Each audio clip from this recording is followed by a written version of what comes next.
Good afternoon. For a quick introduction, my name is Jeffrey Veltri, FBI Special Agent in Charge for the Miami Field Office. The FBI immediately responded to the scene here in West Palm Beach, Florida, and we are investigating this matter as an apparent assassination attempt of former President Trump. We view this as extremely serious and are determined to provide answers as to what led up to the events which took place. I want to emphasize we're just a little over 24 hours into this investigation, so we're going to provide as much as we can publicly while our investigation is still ongoing. We must also stress that the United States Attorney's Office is pursuing charges, and that limits some of the details that we can discuss publicly. Yesterday afternoon, Martin County Sheriff's Office took custody of Ryan Routh, and he was transported back to Palm Beach County Sheriff's Office. Our FBI agents then attempted to interview him, and he invoked his right to an attorney. In the last 24 hours, the FBI and our partners have been dedicated to investigating the incident and utilizing all available resources. These efforts have included our investigative team and the United States Attorney's Office for the Southern District of Florida, in conjunction with DOJ's National Security Division, are actively working hand in hand to pursue and subsequently execute search warrants. Thus far, the warrants include a video recording device, subjects' cellular devices, a vehicle, and other electronic devices located at previous known addresses. We are coordinating with the United States Secret Service to complete numerous interviews of agents on scene. We have also interviewed 7 civilian witnesses at the scene, and that is just the beginning. Our FBI's Honolulu and Charlotte field offices have initiated interviews of several family members, friends, and former colleagues of the subject. FBI has deployed several specialty teams and assets from FBI headquarters and our lab division in Quantico to include evidence and critical incident response personnel. The evidence response team is collecting and processing multiple evidentiary items. These range from the rifle, which is an SKS model with a scope and obliterated serial numbers, to 2 bags, the subject's electronics, and what appears to be ceramic tiles.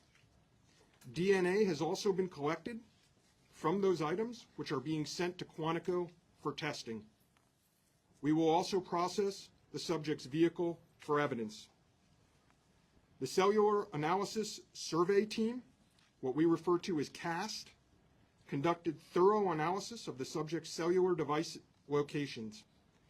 The CAST analysis aligns with witnesses' account of the subject's presence at the scene both before and around the time of the incident on September 15th. More specifically, we're continuing to conduct analysis and will be compiling the subject's movements in the days and months leading up to September 15th. Cellular data shows that the subject was in the vicinity of the golf course roughly 12 hours before the engagement with the United States Secret Service. Our investigative teams conducted a neighborhood canvass in an effort to collect and obtain relevant video footage. The subject had an active online presence, and we are going through what he posted and any searches he conducted online. In addition, we're going through media reports and public statements he made that he wanted to recruit Afghan soldiers and others to fight for Ukraine. The FBI has sent multiple requests to companies for returns on the subject's phone and social media accounts. We received several returns and are waiting on additional responses from other companies as well. Our investigative team is completing analysis of the returns and actioning leads as needed, and we anticipate continuing until the FBI knows the full totality of the subject's social media presence. By way of his background, in 2002, as the United States Attorney mentioned, the subject was charged and convicted in North Carolina for possession of a weapon of mass destruction. Law enforcement checks also revealed that from 1997 to 2010, the subject had numerous felony charges for stolen goods.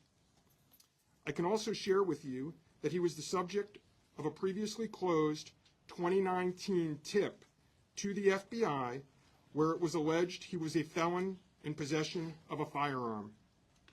In following up on the tip, the alleged complainant was interviewed and did not verify, I repeat, did not verify providing the initial information.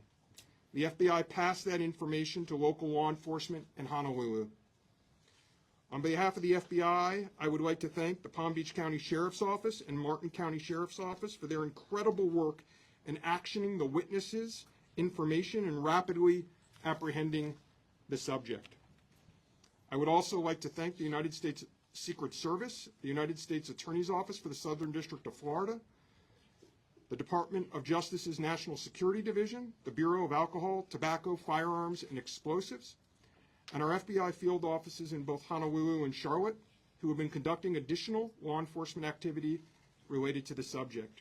Your continued partnerships have been invaluable. Oftentimes in law enforcement, we tell citizens to be vigilant and aware of their surroundings. Yesterday, a citizen provided remarkable assistance, which led to the arrest of this subject. We appreciate the public's diligence in passing potential tips and information regarding the subject and this incident to the FBI. If you have any information, please call 1-800-CALL-FBI or go online to tips, that's tips.fbi.gov. With that, let me turn it over to the United States Secret Service Acting Director, Ryan Routh.